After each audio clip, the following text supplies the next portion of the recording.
हमें हमेशा लीडर बनना है। एक बहुत बड़ी बात दिमाग में बिठा लेना, हमें हमेशा लीडर बनना है, भीड़ का हिस्सा नहीं बनना है। भीड़ का हिस्सा वो होता है जो अपना उद्देश्य है। मैं नीट की तैयारी कर रहा हूँ, मैं इंजीनियरिंग की तैयारी कर रहा हूँ, जेईई मेन की तैयारी कर रहा हूँ, पॉलिटेक्निक की तैयारी कर रहा हूँ, किसी भी एवरी विषय की अगर मैं तैयारी कर रहा हूँ तो मेरा उद्देश्य सिर्फ वो है, न कि मेरे लिए उस समय मामा के लड़के की शादी, मौसी की लड़की की शादी महत्वपूर्ण हो जाती है। बिल्कुल नहीं हो जाती है। जीवन में उद्देश्य से महत्वपूर्ण कुछ नहीं है। जिस आदमी का उद्देश्य नहीं होता वो आदमी जीते जी क्या है? जिस आदमी का जीवन में उद्देश्य नहीं होता वो आदमी जीते जी प्रायः मृत है। चाहे वो किसी भी फील्ड में हो, हमारा उद्देश्य होना चाहिए। और वो उद्देश्य हमारा 10th होते ही आजकल हमारे उद्देश्य की शुरुआत हो जाती है, मतलब लक्ष्य निर्धारित हो जाता है 10th के बाद ही, क्योंकि 11th से तैयारी शुरू हो जाती है। अगर आपकी रुचि खेलों में है तो आप उस दिशा में बढ़िए, मेहनत करिए। अगर आपकी रुचि पत्रकार बनने में तो आप 11वीं से शुरू कर दीजिए, उसी दिशा में तैयारी शुरू कर दीजिए, अच्छे जर्नलिस्ट बनेंगे। अगर आप वकील अच्छा बनना चाहते हैं तो क्लैट की तैयारी कर लीजिए, आर्ट या कॉमर्स इस तरह के सब्जेक्ट ले लीजिए, सलाह लीजिए। और अगर इंजीनियर बनना चाहते हैं तब भी 10वीं के बाद ही तैयारी शुरू हो जाती है, और अगर डॉक्टर बनना चाहते हैं तब भी 10वीं के बाद तैयारी शुरू हो जाती है। जीवन में जिस नौजवान का कोई उद्देश्य नहीं होता वो नौजवान जीते जी मृत है। और इसका जो है परिणाम आए दिन हम देखते हैं, कितना जीवन दुखों से भरा हुआ रहता है। जब हम ये जो आपकी जो उम्र है, यही उम्र है सब कुछ करने की, यही उम्र है हमें इंकलाब अपनी बुलंदियों पर ले जाने की। और इस उम्र में अगर हम अपने मार्ग से भटक गए, अगर हमने अपने कैरियर की तरफ ध्यान नहीं दिया, तो आप तय मानिए जिंदगी के 70, 80, 90 साल तक आपको वो पीड़ा, वो कष्ट झेलना पड़ेगा कि जिसकी आप परिकल्पना नहीं कर सकते। आपको अपने बच्चे की आगे चल के दवाई कराने के लिए कहीं मजदूरी करनी पड़ती है। कहीं हमारे यहाँ के कितने नौजवान पानी पूरी के ठेले, कोई अमृतसर, कोई चंडीगढ़, कोई अहमदाबाद, कोई तमिलनाडु में मजदूरी कर रहा है, भिंड का कर रहा है कि नहीं कर रहा? तो आज क्या है कि हमारे लिए महत्वपूर्ण नहीं हो जाता कि सरकारी नौकरी हो। आजकल तो स्किल का वो है, आप अच्छे, आजकल रोजगार हमारी पढ़ाई में ही छुपा है। सरकारी नौकरी आपके कोई जरूरत ही नहीं है। आप अगर अच्छे इंजीनियर बन जाते हैं आपको देश विदेश नौकरियां। आप अगर अच्छे डॉक्टर बन जाते हैं तो आपकी नौकरियां, अच्छे वकील बन जाते हैं तब भी आपको नौकरी, अच्छे प्लेयर खिलाड़ी बन जाते हैं तब भी आप अच्छे स्टार है कि नहीं? तो हमें विशेषकर दूसरी बात यह है कि सेना, हमारा भिंड जिला सेना से जुड़ा रहा है और हमारे यहाँ बहुत लोगों ने मातृभूमि के लिए शहादतें भी दी हैं। और आज सेना में अगर आप लोग जाना चाहें तो सेना से अच्छा कोई संस्था भारत में है ही नहीं। मैं इसलिए बता रहा हूँ कि 24 साल मैंने सेना में दिए, मेरे परिवार के लोग तमाम सेना में हैं, मेरा एक भाई शहीद भी हुआ है, मेरा बेटा भी सेना में कैप्टन है। तो सेना से अच्छी संस्था कोई नहीं है, मतलब ईमानदारी के मामले में कहीं भी आपको करप्शन की गुंजाइश नहीं मिलेगी। चाहे हमें दवाई कराना है तो चाहे 1 से लेकर 1 करोड़ तक का इलाज हो, आपको किसी हॉस्पिटल में कहीं ये नहीं लिखेगा कि साहब आपको पैसे की जरूरत हो, है कि नहीं? तो सेना बहुत अच्छी संस्था है, हमें अनुशासन सिखाती है, हमें सबको एक दूसरे की मदद करना सिखाती है, सामूहिकता का भाव सिखाती है।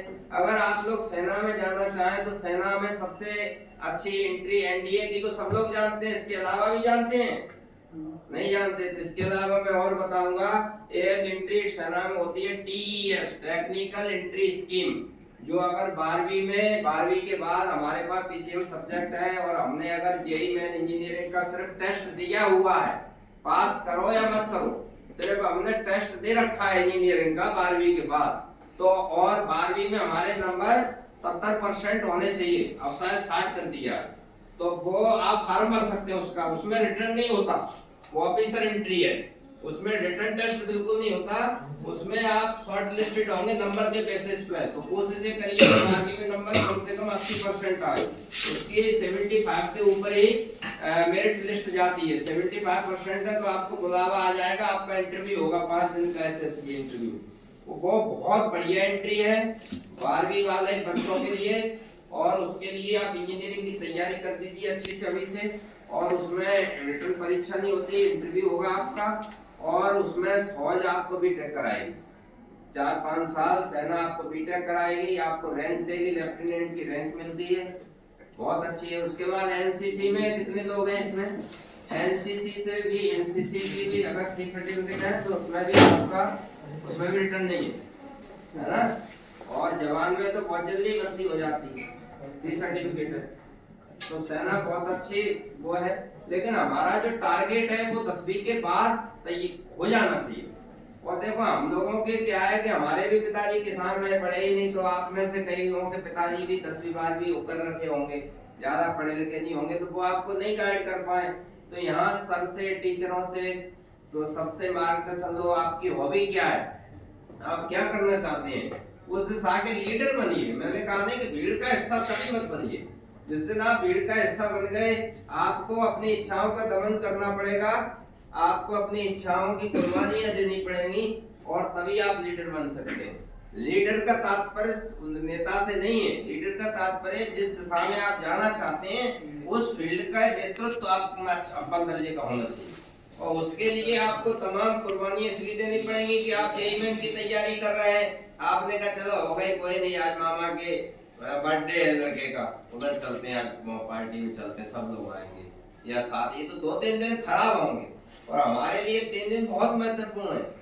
ये हमारे लिए युद्ध की तरह है, इसमें हमारे लिए मायने नहीं रखता कि लाइट है कि नहीं है, मच्छर खा रहे हैं कि नहीं खा रहे हैं, गर्मी है कि नहीं है, ये मायने नहीं रखता। भगवान कृष्ण ने गीता में कहा है कि सुखे दुखे सवे कृत्वा लाभा लाभो जया जयो ततो हितवाय जिस्य न माम पापस्यसि।